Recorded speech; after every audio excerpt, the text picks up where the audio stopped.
ಗೊತ್ತಿದೆ, ಸಾಕ್ಷ್ಯ ಗೊತ್ತಿದೆ, ನೋಡಿದ್ದೀನಿ ನೀನು ಅಂತ ಹೇಳ್ತೀಯ. ನೀನು ನೋಡಿದ್ರ ಮೇಲೆ ಹೇಳ್ಬೇಕಾಗಿತ್ತಲ್ಲ ಸಿಬಿಐ ಮುಂದೆ ಹೋಗಿ. ಅಲ್ಲಿಗೆ ಸೌಜನ್ಯಕ್ಕೆ ಪುನರ್ ತನಿಖೆ ಅಗತ್ಯ ಇಲ್ಲ ಅಂತ ನನಗೂ ಗೊತ್ತಿಲ್ಲ ಅವ್ರ ಅಗತ್ಯ. ನಾನು ನೋಡಿಲ್ಲ ಜಡ್ಜ್ಮೆಂಟ್, ಅವರು ಅಗತ್ಯ ಇದ್ರೆ ಹೋಗ್ಲಿ ಕೋರ್ಟ್ಗೆ. ನಾನು ನೋಡಿಲ್ಲ. It is for the Soujanya mother to take a decision. Soujanya ಪ್ರಕರಣ ಮುಗಿದು ಹೋದ ಅಧ್ಯಾಯ ಪಬ್ಲಿಕ್ ಡೊಮೈನ್ನಲ್ಲಿದೆ ರೀ. ಸೌಜನ್ಯ ಪ್ರಕರಣ ಪಬ್ಲಿಕ್ ಡೊಮೈನಲ್ಲಿದೆ. ಜಿ ಪರಮೇಶ್ವರ್ ಅವರು ಗೃಹ ಸಚಿವರು ಹೇಳಿರುವಂಥದ್ದು, ಸಿದ್ದರಾಮಯ್ಯನವರು ಹೇಳಿರುವಂಥದ್ದು. ಇನ್ನು ಆರ್ಡರ್ ಕಾಪಿ ನಾನು ನೋಡಿಲ್ಲ, ಜಡ್ಜ್ಮೆಂಟ್ ಕಾಪಿ ನಾನು ನೋಡಿದ ನಂತರ ನಾನು ಅದಕ್ಕೆ ಪ್ರತಿಕ್ರಿಯಿಸ್ತೀನಿ, ನಾನು ಒಬ್ಬ ವಕೀಲ ಅಂತ. ಸಿದ್ದರಾಮಯ್ಯನವರು ಹೇಳಿರುವಂಥದ್ದು, ಸಾಕ್ಷಿಗಳನ್ನು ಬಚ್ಚಿಟ್ಟಿದ್ರು, ಅದು ತಪ್ಪೇ. ಪತ್ರಕರ್ತರು ಕೇಳ್ತಾರೆ, ಇವತ್ತು ಹೈ ವಿಟ್ನೆಸ್ ಬಂದಿದ್ದಾರಲ್ಲ ಸೌಜನ್ಯ ಪ್ರಕರಣದಲ್ಲಿ, ಹೈ ವಿಟ್ನೆಸ್ ಬಂದಿದ್ದಾರೆ ಚಿಕ್ಕ ಕೆಂಪಮ್ಮ ಅಂತೇಳಿ.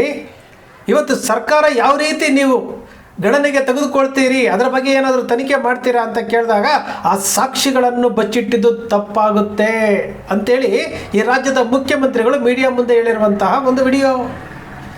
ಸೌಜನ್ಯ ಪ್ರಕರಣ ಮುಗಿದು ಹೋದ ಅಧ್ಯಾಯ ಅಂತ ಈ ರಾಜ್ಯದ ಗೃಹ ಸಚಿವರು ಹೇಳ್ತಿದ್ರು, ಈ ರಾಜ್ಯದ ಮುಖ್ಯಮಂತ್ರಿಗಳು ಏನೋ ಅಪರಾಧ ಅಂತ ಹೇಳಿದ್ರು. ಅದು ಸೌಜನ್ಯ ಪ್ರಕರಣವನ್ನು ಮುಚ್ಚಾಕಿದ್ದೀವಿ, ನಾವು ಆರಾಮಾಗಿದ್ದೀವಿ, ನಮ್ಮನ್ನು ಯಾರು ಏನು ಮಾಡೋದಕ್ಕಾಗೋದಿಲ್ಲ ಅಂತೇಳಿ ಈ ಅತ್ಯಾಚಾರಿಗಳು, ಈ ಕೊಲೆಪಾತಕರು ಏನು ಖುಷಿಯಾಗಿದ್ಕೊಂಡು ಒಂದಷ್ಟು ಜನ ಮಾರ್ಕೆಟಿಂಗ್ ಎಕ್ಸಿಕ್ಯೂಟಿವ್ಗಳನ್ನು ಇಟ್ಕೊಂಡು ಸೌಜನ್ಯ ಹೋರಾಟಗಾರರ ಧ್ವನಿ ಅಡಗಿಸೋದಕ್ಕೆ ಏನು ಬೇಕು ಎಲ್ಲವನ್ನೂ ಮಾಡ್ತಾ ಬಂದ್ರಲ್ಲ, ಎಲ್ಲವನ್ನೂ ಮಾಡ್ಕೊತಾ ಬಂದ್ರಲ್ಲ ಮೀಡಿಯಾಗಳನ್ನು ಬಳಸ್ಕೊಂಡು. ಇವತ್ತು ಆ ಸೌಜನ್ಯ ಹೋರಾಟ ಜೀವಂತವಾಗಿರೋದಕ್ಕೆ ಈ ಸಾಮಾಜಿಕ ಹೋರಾಟಗಾರರಿದ್ದಾರಲ್ಲ, ಕೊಂದವರು ಯಾರು ಅಂತ ಒಂದು ಹೋರಾಟ, ಈ ವಕೀಲರುಗಳ ತಂಡ ಒಂದು ಕಡೆ, ವೈದ್ಯ ಡಾಕ್ಟರ್ ಉಮೇಶ್ ಶೆಟ್ಟಿ ಅಂತವರು, ಇವರೆಲ್ಲರೂ ಸಹ ಈ ಹೋರಾಟವನ್ನು ಇನ್ನೂ ಜೀವಂತವಾಗಿಟ್ಟಿದ್ದಾರೆ. ಮಹೇಶ್ ಶೆಟ್ಟಿ ತಿಮ್ರೋಡಿ ಅವರಿಗೆ, ಗಿರೀಶ್ ಮಟ್ಟಣ್ಣನವರಿಗೆ, ಅಜಯ್ ಅಂತವರಿಗೆ ಅವರು ಆತ್ಮಸ್ಥೈರ್ಯ ತುಂಬುತ್ತಾ ಇದ್ದಾರೆ. ಅವರು ಆತ್ಮಸ್ಥೈರ್ಯ ತುಂಬುತ್ತಾ ಇರೋದಕ್ಕೆ ಇವತ್ತು ಬಾಲನ್ನಂತಹ ವಕೀಲರು, ಬಾಲಕೃಷ್ಣ ಅಂತಹ ವಕೀಲರು, ಮೋಹಿತ್ ಅಂತವರು ಇವತ್ತು ಸುಪ್ರೀಂ ಕೋರ್ಟ್ವರೆಗೂ ಹೋಗೋದಕ್ಕೆ ಅವರು ಏನು ಹಾಕಿಕೊಟ್ಟಂತಹ ಆ ತಳಪಾಯ ಇದೆಯಲ್ಲ, ಅದು ಇವತ್ತು ಸುಪ್ರೀಂ ಕೋರ್ಟ್ವರೆಗೂ ಹೋಗಿದೆ. ಸರ್ಕಾರ ಇವತ್ತು ಸೌಜನ್ಯ ಪ್ರಕರಣಕ್ಕೆ ಬೇರೊಂದು ವಿಚಾರ ಹೇಳಲಿಕ್ಕೆ ಆಗೋದಿಲ್ಲ. ಈ ರಾಜ್ಯದ ಮುಖ್ಯಮಂತ್ರಿ ಹೇಳಿದ್ರಲ್ಲ, ಸಾಕ್ಷಿಗಳನ್ನು ಬಚ್ಚಿಟ್ಟಿದ್ದಾರೆ ಅಂತ ಹೇಳಿದ್ರಲ್ಲ, ಸುಪ್ರೀಂ ಕೋರ್ಟ್ಗೆ ಆ ರೀತಿ ಹೇಳಲಿ. ಈ ರಾಜ್ಯದ ಗೃಹ ಸಚಿವರು ಹೇಳಿದ್ರಲ್ಲ, ಮುಗಿದು ಹೋದ ಅಧ್ಯಾಯ ಅಂತ ಹೇಳಿದ್ರಲ್ಲ, ಪಬ್ಲಿಕ್ ಡೊಮೈನಲ್ಲಿದೆ ಅಂತ ಹೇಳಿದ್ರಲ್ಲ. ಗೃಹ ಸಚಿವರೇ, ಪಬ್ಲಿಕ್ ಡೊಮೈನಲ್ಲಿರುವಂಥದ್ದೇ ಇವತ್ತು ಸುಪ್ರೀಂ ಕೋರ್ಟ್ಗೆ ಹೋಗಿರುವಂಥದ್ದು. ಗೃಹ ಸಚಿವರೇ, ನೀವು ಇವತ್ತು ಸುಪ್ರೀಂ ಕೋರ್ಟ್ಗೆ 15 ದಿವಸದಲ್ಲಿ ಕೊಡಬೇಕಾಗಿರೋದು 1 ತಿಂಗಳೊಳಗಡೆ ಟೈಮ್ ತೊಗೊಂಡಿದ್ದೀರಿ. ಆ 1 ತಿಂಗಳೊಳಗಡೆ ನೀವು ಯಾವ ರೀತಿ ತನಿಖೆ ನಡೆಸ್ತೀರಿ ಅಂತೇಳಿ ಸುಪ್ರೀಂ ಕೋರ್ಟ್ಗೆ ಕೊಡಬೇಕಾಗತ್ತೆ. ಇದೇ ಸತ್ಯ. ಸಿದ್ದರಾಮಯ್ಯನವರೇ, ಡಿ ಕೆ ಶಿವಕುಮಾರ್ ಅವರೇ, ಪರಮೇಶ್ವರ್ ಅವರೇ, ಪೊಲೀಸ್ ಇಲಾಖೆಯವರೇ, ಇದೇ ಸತ್ಯ. ನೀವು ಏನೇ ಮಾಡಿದ್ರೂ ಸಹ ಈ ಸತ್ಯವನ್ನು ಮುಚ್ಚಿಡೋದಕ್ಕೆ ಯಾರ ಕೈಯಲ್ಲೂ ಸಾಧ್ಯ ಇಲ್ಲ. ಇದು ಭರತ ಕಣ್ರಿ.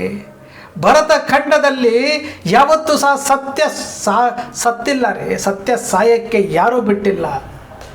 ಇವತ್ತು ಅಜ್ಞಾನಿಗಳು ಜಾಸ್ತಿ ಆಗ್ತಾ ಇದ್ದಾರೆ, ದುರುಳರು ಜಾಸ್ತಿ ಆಗ್ತಾ ಇದ್ದಾರೆ, ಕೌರವರು ಜಾಸ್ತಿ ಆಗ್ತಾ ಇದ್ದಾರೆ.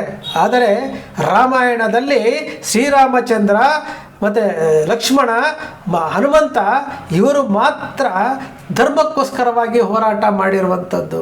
ಧರ್ಮಕ್ಕೋಸ್ಕರವಾಗಿ ಇವರು ಹೋರಾಟ ಮಾಡಿರುವಂಥದ್ದು. ಸಾವಿರಾರು ಜನ ಸೈನ್ಯಗಳನ್ನು ಇಟ್ಕೊಂಡು ರಾವಣ ಹೋರಾಟ ಮಾಡಿದ್ನಲ್ಲ, ಇದು ಗೆಲ್ಲಲಿಲ್ಲ. ಮಹಾಭಾರತದಲ್ಲಿ ಲಕ್ಷಾಂತರ ಜನ ಸೈನಿಕರೊಂದಿಗೆ 100 ಜನ ಕೌರವರು ಪಾಂಡವರ ವಿರುದ್ಧ ಎದ್ದು ನಿಂತ್ಕೊಂಡ್ರಲ್ಲ, ಏನೆಲ್ಲ ಮೋಸಗಳನ್ನು ಮಾಡಿದ್ರಲ್ಲ, ಅದೇ ಮೋಸ ಇವತ್ತಿಗೂ ನಡೀತಾ ಇದೆ. ಹೋರಾಟಗಾರರ ಆತ್ಮಸ್ಥೈರ್ಯವನ್ನು ಕುಗ್ಗಿಸೋದಕ್ಕೆ ಇವ್ರ ಕೈಲಿ ಆಗೋದಿಲ್ಲ, ಸಾಧ್ಯವೂ ಇಲ್ಲ. ಸತ್ಯ ಹೊರಗಡೆ ಬರುತ್ತೆ ಅನ್ನೋದಕ್ಕೆ ಇದೇ ಸಾಕ್ಷಿ. ಭಾಳಷ್ಟು ಜನ ಮಾತಾಡಿದ್ದಾರೆ. ಡಾಕ್ಟರ್ ಉಮೇಶ್ ಅವರು ಮಾತಾಡಿದ್ದಾರೆ, ಡಾಕ್ಟರ್ ಉಮೇಶ್ ಅವರು ಮಾತಾಡಿದ್ದಾರೆ, ಧನಂಜಯ್ ಅವರು ಮಾತಾಡಿದ್ದಾರೆ, ಬಾಲಕೃಷ್ಣ ಅವರು ಮಾತಾಡಿದ್ದಾರೆ. ಎಲ್ಲರೂ ಸಹ ಹಿಂದೆ ಸೌಜನ್ಯಗೆ ನ್ಯಾಯ ಸಿಗಬೇಕು ಅಂತ ಮಾತಾಡಿದ್ದಾರೆ. ಇವರೆಲ್ಲರೂ ಮಾತನಾಡಿರುವಂತಹ ವಿಚಾರಗಳು ಇನ್ನು ಜೀವಂತವಾಗಿರುವಂಥ ಈ ಹೋರಾಟ, ಇನ್ನು ಜೀವಂತವಾಗಿರ್ಬೇಕಾದಂಥ ಈ ಕೇಸು ನಿಜಕ್ಕೂ ಒಂದು ಮಾತಂತೂ ಸತ್ಯ. ಯಾರು ಅತ್ಯಾಚಾರಿಗಳಿದ್ದಾರೋ, ಯಾರು ಕೊಲೆಗಡುಕರಿದ್ದಾರೋ ಅವರಿಗೆ ಮಾತ್ರ ಈ ಶಿಕ್ಷೆ ಆಗೋದಂತೂ 100ಕ್ಕೆ 100 ಭಾಗ ಸತ್ಯ. ಈ ತನಿಖೆ ಆಗುತ್ತೆ. ಈ ಬಾರಿ ತನಿಖೆ ಆಯಿತು ಅಂತಂದರೆ ಬಿಲದಲ್ಲಿ ಅಡಿಗೆ ಕೂತಿದ್ದರೂ ಸಹ ಅವರನ್ನು ಹೊರಗಡೆ ತಗೊಂಬರೋದಕ್ಕೆ ಈ ಹೋರಾಟಗಾರರು ಏನಿದಾರಲ್ಲ, ಅವರ ಪ್ರಯತ್ನ ಏನಿದೆಯಲ್ಲ, ಆ ಪ್ರಯತ್ನ ಮತ್ತು ರಾಜ್ಯ ಸರ್ಕಾರ ಇವತ್ತೇನು ತನಿಖಾ ಸಂಸ್ಥೆಯನ್ನು ನೇಮಿಸುತ್ತಲ್ಲ, ಆ ತನಿಖಾ ಸಂಸ್ಥೆಯ ಜೊತೆಯಲ್ಲಿ ಅದರ ಫಾಲೋ ಅಪ್ ಮಾಡುವಂತಹ ಕೆಲಸ ಈ ಹೋರಾಟಗಾರರು ಮಾಡ್ತಾರೆ. ಸಾಕ್ಷಿಗಳಿಲ್ಲ ಅಂದ್ರಲ್ಲ, ಸಾಕ್ಷಿಗಳನ್ನೆಲ್ಲನೂ ಸಹ ಅನುಮಾನಾಸ್ಪದವಾಗಿ ಕೊಂದು ಹಾಕಿದ್ರಲ್ಲ, ಆ ಎಲ್ಲ ಅನುಮಾನಾಸ್ಪದ ಸಾವುಗಳಿಗೆ ನ್ಯಾಯ ಸಿಗಲೇಬೇಕು. ಅವರು ಯಾವ ರೀತಿ ಸತ್ರು ಅನ್ನೋದು ಬರಲೇಬೇಕು. ರವಿ ಪೂಜಾರಿ ಇರ್ಬೋದು, ಮತ್ತೊಬ್ಬರು ಇರ್ಬೋದು, ಎಲ್ಲದರ ತನಿಖೆ ಆಯಿತು ಅಂತಂದರೆ, ಪ್ರಾಮಾಣಿಕ ತನಿಖೆ ಆಯಿತು ಅಂತಂದರೆ 100ಕ್ಕೆ 100 ಭಾಗ ಇವತ್ತೇನು ಅತ್ಯಾಚಾರಿಗಳನ್ನು ರಕ್ಷಣೆ ಮಾಡೋಕ್ಕೆ ಬಂದಿದ್ರಲ್ಲ, ಮೀಡಿಯಾಗಳು, ಮಾಧ್ಯಮಗಳು ಬಂದಿದ್ವಲ್ಲ, ಹೋರಾಟಗಾರರು ಬಂದಿದ್ರಲ್ಲ, ಮಿಸ್ಟರ್ ಕೀರ್ತಿ ಚಕ್ರವರ್ತಿ ಸೂಲಿಬೆಲೆ, ವಸಂತ ಗಿಳಿಯರ್, ವಿ2 ಸೂರ್ಯ, ಅಜಿತ್ ಹನುಮಕ್ಕನವರು, ರಾಕೇಶ್ ಶೆಟ್ರು ಎಲ್ಲ ಎಲ್ಲಿ ಹೋದ್ರಿ? ಇವರೆಲ್ಲ ಇವತ್ತು ಎಲ್ಲಿ ಹೋದರು? ಇವರು ಎಲ್ಲರಿಗೂ ಸಹ ಒಂದು ಉತ್ತರ ಸಿಗುತ್ತೆ. ಮುಖ್ಯವಾಗಿ ಯಾರು ರಿಪಬ್ಲಿಕ್ ಕನ್ನಡದವ್ರಿಗಂತೂ ಇವತ್ತು ನಾವು ಯಾಕೆ ಈ ವಿಚಾರವನ್ನು ಕೆದಕದು ಬಿಟ್ಬಿಟ್ವಿ ಅಂತ. ಇವರೇ ಕೆದಕಿದ್ರು, ಇವರೇ ಬಿಟ್ಬಿಟ್ರು. ಇವತ್ತು ಅವರು ಕೆದಕಿ ಬಿಟ್ಟಿರೋದಕ್ಕೆ ಇನ್ನಷ್ಟು ಪ್ರಖರವಾಗಿ ಈ ಹೋರಾಟಗಳು ಜಾಸ್ತಿ ಆಗಿರುವಂಥದ್ದು, ಸುಪ್ರೀಂ ಕೋರ್ಟ್ ಹೋಗಿರುವಂಥದ್ದು. ಸುಪ್ರೀಂ ಕೋರ್ಟಲ್ಲಿ ಏನು ಆದೇಶ ಆಗಿದೆ, ರಾಜ್ಯ ಸರ್ಕಾರ ಇವತ್ತು ಸುಪ್ರೀಂ ಕೋರ್ಟ್ಗೆ ಆ ತನಿಖಾ ಸಂಸ್ಥೆ ಯಾವುದ್ರ ಮೂಲಕ ನಾವು ಮಾಡ್ತೀವಿ ಅಂತೇಳಿ ಕೊಡಲೇಬೇಕಾಗುತ್ತೆ.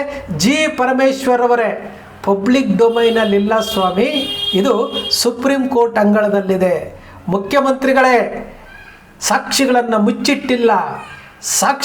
ಮುಚ್ಚಿಟ್ಟಿಲ್ಲ ಸ್ವಾಮಿ. ಆ ಸಾಕ್ಷಿಗಳನ್ನು ಇವತ್ತು ಸುಪ್ರೀಂ ಕೋರ್ಟ್ ಮುಂದೆ ನಿಲ್ಲಿಸ್ತಾ ಇದ್ದೇವೆ. DK ಶಿವಕುಮಾರ್ ಅವರು ಹೇಳಿದ್ರಲ್ಲ, ಓಪನ್ ಸ್ಟೇಟ್ಮೆಂಟ್ ಕೊಟ್ರಲ್ಲ, ಇಲ್ಲೇನೋ ಪಿತೂರಿ ನಡೀತಾ ಇದೆ ಅಂತೇಳಿ. ಪಿತೂರಿ ಅಲ್ಲ ರೀ, ಸತ್ಯವನ್ನು ಉಳಿಸೋದಕ್ಕೆ ಹೋಗ್ತಾ ಇರುವಂಥದ್ದು. ಧರ್ಮಯುದ್ಧ ಮಾಡಿಕೊಂಡು ಸೌಜನ್ಯ ಮನೆಗೆ ಬಂದು ಕುತ್ಕೊಂಡು ವಿಜೇಂದ್ರ ಅವತ್ತು ಹೋದ್ರಲ್ಲ, ಇವತ್ತಿನವರೆಗೂ ಏನಾದರೂ ಮಾತಾಡೋದಿಲ್ಲ. ಯಾಕೆ? ಆ ಟೈಮಲ್ಲಿ ಅವರು ಅದನ್ನೇ ಎನ್ಕ್ಯಾಶ್ ಮಾಡ್ಕೊಳ್ಬೇಕಾಗಿತ್ತು, ಮಾಡ್ಕೊಂಡ್ರು ಇಷ್ಟೇ. ಆದರೆ ಒಂದಂತೂ ಸತ್ಯ ಸ್ನೇಹಿತರೆ, ಸಾಕ್ಷಿಗಳು ಇವತ್ತಿಗೂ ಇದ್ದಾವೆ. ಆ ಸಾಕ್ಷಿಗಳು ಈ ಯಾರು ಅತ್ಯಾಚಾರಿಗಳಿದ್ದಾರಲ್ಲ, ಯಾರು ಕೊಲೆಪಾತಕರಿದ್ದಾರಲ್ಲ, ಅವರೆಲ್ಲರನ್ನೂ ಸಹ ನೇಣುಗಂಬಕ್ಕೆ ಏರಿಸುವಂತಹ ಸಮಯಕ್ಕೆ ಈ ಎಲ್ಲ ಸಾಕ್ಷಿಗಳು ಸಹಕಾರಿಯಾಗುತ್ತೆ. ಎಲ್ಲ ಸಾಕ್ಷಿಗಳು ಇವತ್ತು ಸುಪ್ರೀಂ ಕೋರ್ಟ್ ಮುಂದೆ ಮುಚ್ಚಿದ ಕೋಟೆಯಲ್ಲಿ ಕೊಟ್ಟಿದ್ದಾರೆ. ಎಲ್ಲರಿಗೂ ಸಹ ವಿಟ್ನೆಸ್ ಪ್ರೊಟೆಕ್ಷನ್ ಆ್ಯಕ್ಟಿಂದ ಅವರಿಗೆ ರಕ್ಷಣೆಯನ್ನು ನೀಡಲಾಗ್ತಾ ಇದೆ. ತನಿಖೆ ಪ್ರಾರಂಭ ಆಯಿತು ಅಂದರೆ ಎಲ್ಲರ ಮುಖವಾಡವೂ ಸಹ ಬಯಲಾಗುತ್ತೆ.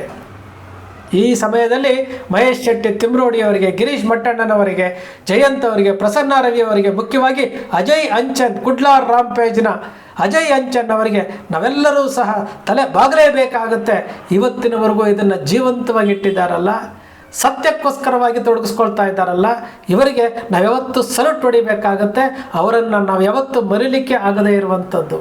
ಯಾಕೆಂದರೆ ಈ ಭಾರತ ಭೂಮಿಯಲ್ಲಿ ಸತ್ಯ ಉಳಿಬೇಕು ಅಂತ ನಾವು ಹೋರಾಟ ಮಾಡ್ತಾ ಇರುವಂಥವ್ರು. ನಾವು ಅನ್ಯಾಯ ಅಳಿಬೇಕು, ಮುಖವಾಡ ಹಾಕ್ಕೊಂಡಿರುವಂಥವ್ರ ಮುಖವಾಡ ಕಳಚಬೇಕು. ಆ ಮುಖವಾಡ ಕಳಚುವಂತಹ ಸಮಯ ಬಹಳ ಹತ್ತಿರದಲ್ಲಿದೆ. ಸ್ನೇಹಿತರೆ, ನಿಮ್ಮ ಅಕ್ಷರ ಮೀಡಿಯಾ ಸೃಷ್ಟಿ ಮಾಡೋದಿಲ್ಲ, ಕಲ್ಪನೆ ಮಾಡೋದಿಲ್ಲ, ವಾಸ್ತವದ ವಿಚಾರವನ್ನು ವಿಶ್ಲೇಷಣೆ ಮಾಡುತ್ತೆ. ನಿಮ್ಮ ಅಕ್ಷರ ಮೀಡಿಯಾದ ವಿಶ್ಲೇಷಣೆ ನಿಮ್ಗೆ ಇಷ್ಟ ಆಯಿತು ಅಂದರೆ ಸಬ್ಸ್ಕ್ರೈಬ್ ಆಗಲಿಲ್ಲ ಅಂದರೆ ಸಬ್ಸ್ಕ್ರೈಬ್ ಮಾಡ್ಕೊಳ್ಳಿ. ಪಕ್ಕದಲ್ಲಿ ಕಾಣುವಂಥ ಬೆಲ್ ಐಕಾನ್ ಪ್ರೆಸ್ ಮಾಡಿ, ಶೇರ್ ಮಾಡಿ, ಪ್ರೋತ್ಸಾಹ ನೀಡಿ.